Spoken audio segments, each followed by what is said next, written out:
ಬೆಳಗ್ಗೆಯಿಂದ ನಾವು ರಸ್ತೆಯವರು ಇಡೀ ಜಿಲ್ಲೆ ಎಲ್ಲ ಅಧಿಕಾರಿಗಳು ಯಾರು ಕಾರ್ಖಾನೆಗೆ ಸಂಬಂಧಪಟ್ಟವರು ಎಲ್ಲರೂ ಕೂಡ ಬೇರೆ ಸುಮಾರು ಕೆಲಸ ಇತ್ತು. ಇವತ್ತು ನಮ್ಮ ಜಿಲ್ಲೆಗೆ ಮಿನಿಸ್ಟರ್ ಕೂಡ ವಿಸಿಟ್ ಇತ್ತು. ಅದೆಲ್ಲ ಬಿಟ್ಟು ನಿಮ್ಗೋಸ್ಕರ ನಾವು ಇಲ್ಲಿ ಫೈನಲ್ ಮಾಡಬೇಕು ಅಂತ ಎಂಟೈರ್ ಡಿಸ್ಟ್ರಿಕ್ಟ್ ಅಡ್ಮಿನಿಸ್ಟ್ರೇಷನ್ ನಾವು ಇವತ್ತು ಬಂದಿದ್ದೀವಿ. ಇದು ಆಗೋದಕ್ಕೆ ಮುಂಚೆ ನಿಮಗೆ ಈ ಒಂದು ಮೀಟಿಂಗ್ ಅಷ್ಟೇ ಕಾಣ್ತಾ ಇದೆ. ಲಾಸ್ಟ್ 1 ತಿಂಗಳಿಂದ ನಾವು ನಮ್ಮ ತಹಶೀಲ್ದಾರ್, ಡಿವೈಎಸ್ಪಿ ಅವರು, SP ಅವರು, ಎಂಟೈರ್ ಪೊಲೀಸ್ ಮತ್ತೆ ನಮ್ಮ ರೆವೆನ್ಯೂ ಅಡ್ಮಿನಿಸ್ಟ್ರೇಷನ್ ನಿಮ್ಗೋಸ್ಕರ ನಾವು ಫ್ಯಾಕ್ಟರಿ ಅವ್ರ ಜೊತೆಗೆ ಕಂಟಿನ್ಯೂಸ್ ಆಗಿ ಅವ್ರ ಜೊತೆಗೆ ಚೆನ್ನೈಯಲ್ಲಿರುವ ಮ್ಯಾನೇಜ್ಮೆಂಟ್ ಜೊತೆಗೆಲ್ಲ ನಾವು ಮಾತಾಡ್ತಾ ಇದ್ದೀವಿ. ಬಾಲಾಜಿ ಅವರು ತಾವೆಲ್ಲರೂ ಪರಿಚಯ ಇರಬಹುದು. ಖುದ್ದಾಗಿ ನಿಮ್ಗೋಸ್ಕರ ಅವರು ಚೆನ್ನೈಯಿಂದ ಫ್ಯಾಕ್ಟರಿಯಿಂದ ನಾವು ಕರೆದಿರೋಸ್ಕೋಸ್ಕರ ಇಲ್ಲೇ ಬಂದು 15 ದಿನ ಉಳಿದು ನಮಗೋಸ್ಕರ ಎಲ್ಲ ಚರ್ಚೆಗಳಲ್ಲೂ ಕೂಡ ಡಿಸ್ಟ್ರಿಕ್ಟ್ ಅಡ್ಮಿನಿಸ್ಟ್ರೇಷನ್ ಜೊತೆಗೆ ಅವರು ಕೂಡ ಇದ್ರು. ಇವತ್ತು ನಾವು ಮೀಟಿಂಗ್ ಅಲ್ಲಿ 3170 ನಾವು ಫೈನಲ್ ಮಾಡಿ ಹೋಗಿದ್ದೀವಿ. ಏನು ಗವರ್ಮೆಂಟ್ ಇಂದ ಆರ್ಡರ್ ಬಂದಿದೆಯೋ ಅದು ಪ್ರಕಾರ ಅಷ್ಟೇ ಮಾಡ್ಲಿಕ್ಕೆ ಆಗಿತ್ತು. ನಾವು ಅನೌನ್ಸ್ ಮಾಡಿ ಹೋಗಿದ್ದೀವಿ. ಆಮೇಲೆ ರೈತ ಮುಖಂಡರು ಎಲ್ಲ ತಾವೆಲ್ಲರೂ ಕೂಡ ಹೇಳಿದ್ದೀರಾ ನಮ್ಗೆ ಸಮಾಧಾನ ಇಲ್ಲ, 3200 ರುಪೀಸ್ಗೆ ಒಪ್ಪಿಸಬೇಕು, 3200 ರೂಪಾಯಿಗಳಿಗೆ ಒಪ್ಪಿಸಬೇಕು ಅಂತ ತಾವು ಎಲ್ಲರೂ ಕೂಡ ನಮ್ಮ ಮುಂದೆ ಒಂದು ಬೇಡಿಕೆಯನ್ನು ಇಟ್ಟಿದ್ದೀರಾ.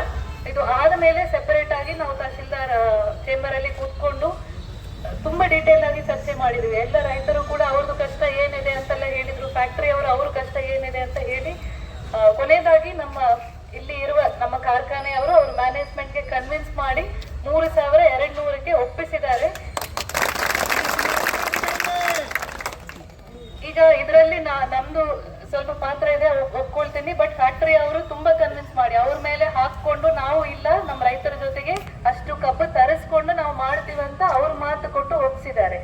ನಿಮ್ ಪರವಾಗಿ ನಾನ್ ಮಾತು ಕೊಟ್ಟಿದ್ದೀನಿ. ನಮ್ಮ ರೈತರು ಎಲ್ಲರೂ ಕೂಡ ನಿಮ್ಗೆ ಕಬ್ಬನ್ನು ತಂದು ಕೊಡ್ತಾರೆ, ಬೇರೆ ಎಲ್ಲೂ ಕೊಡಲ್ಲ, ಯಾವುದು ಡೈವರ್ಷನ್ ಮಾಡಲ್ಲ, ನಿಮ್ಮ ಫ್ಯಾಕ್ಟರಿಗೆ ತಂದು ಕೊಡ್ತಾರಂತ ನಿಮ್ ಪರವಾಗಿ ನಾನ್ ಮಾತು ಕೊಟ್ಟಿದ್ದೀನಿ. ಧಾರವಾಡದಿಂದ ಕೂಡ ಅಧಿಕಾರಿಗಳು ಬಂದಿದ್ದಾರೆ, ಜಿಲ್ಲಾಧಿಕಾರಿಗಳ ಪರವಾಗಿ ತಹಶೀಲ್ದಾರ್ ಅವರು ಕೂಡ ಬಂದಿದ್ದಾರೆ. ಅವರು ಕೂಡ ಒಪ್ಕೊಂಡಿದ್ದಾರೆ. ರೈತರ ಪರವಾಗಿ ನಾವು ಈ ಮಾತನ್ನ ನಿಮ್ಗೆ ಕೊಡ್ತಾ ಇದೀವಿ ಅಂತ ಫ್ಯಾಕ್ಟರಿಗೆ ಕೊಟ್ಟಿದ್ದಾರೆ. ಇಷ್ಟೆಲ್ಲ ನಾವು ಹೇಳಿದ ಮೇಲೆ ನಾವು ಫಾಲೋ ಮಾಡಬೇಕಾಗುತ್ತೆ. ಈ ವರ್ಷ ನಮ್ಮ ಕಮಾಂಡ್ ಏರಿಯಾನಲ್ಲಿ, ನಮ್ಮ ವ್ಯಾಪ್ತಿನಲ್ಲಿ, ಕಾರ್ಖಾನೆ ವ್ಯಾಪ್ತಿನಲ್ಲಿ ಯಾವುದೆಲ್ಲ ಕಬ್ಬಿದೆಯೋ ಫ್ಯಾಕ್ಟರಿ ಅವರಿಗೆ ಬಂದು ಮುಟ್ಟಿಸುವ ಜವಾಬ್ದಾರಿ ರೈತರು ತಮ್ಮದಿದೆ. ಈ ಒಂದು ಕಾನ್ಫಿಡೆನ್ಸ್ ಮೇಲೆ ನಾವು ನಮ್ಮ ಮಾತನ್ನು ನಮ್ಮ ಎಂಟೈರ್ ನಾವು SP ಅವರು ಫ್ಯಾಕ್ಟರಿ ಅವರಿಗೆ ಹೇಳಿರೋದು. ಸೊ ಆ ಒಂದು ನಂಬಿಕೆ ನಿಮ್ಮ ಮೇಲೆ ಇದೆ, ಇದು ನೀವು ಖಂಡಿತವಾಗಿ ಮಾಡಬೇಕು. ಇಲ್ಲ ಅಂದ್ರೆ ನೀವು ಮುಂದೆ ಯಾವುದೂ ಬೇಡಿಕೆ ಇಟ್ಟಿದ್ರು ನಾನು ಯಾವ ಮುಖ ಇಟ್ಕೊಂಡು ಬಂದು ಫ್ಯಾಕ್ಟರಿ ಅವ್ರ ಹತ್ರ ಮಾತಾಡೋದು. ಈ ನಂಬಿಕೆ ಮೇಲೆ ನಾವು ಮಾತಾಡ್ತಾ ಇದ್ವಿ. ಇಷ್ಟು ನೀವು ಮಾಡಿಕೊಡ್ಬೇಕು. ಫ್ಯಾಕ್ಟರಿ ನಮಗೋಸ್ಕರ ಇರೋದು, ನಾವು ಫ್ಯಾಕ್ಟರಿಗೋಸ್ಕರ ಇರೋದು, ನಾವು ಬೆಳೀತಾ ಇರೋದು ಫ್ಯಾಕ್ಟರಿಗೋಸ್ಕರ.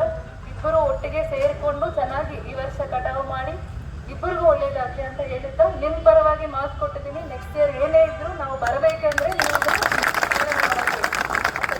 ಮಾತನ್ನು ಎಲ್ಲರೂ ನಡೆಸ್ಕೊಡ್ತೇವಲ್ಲ.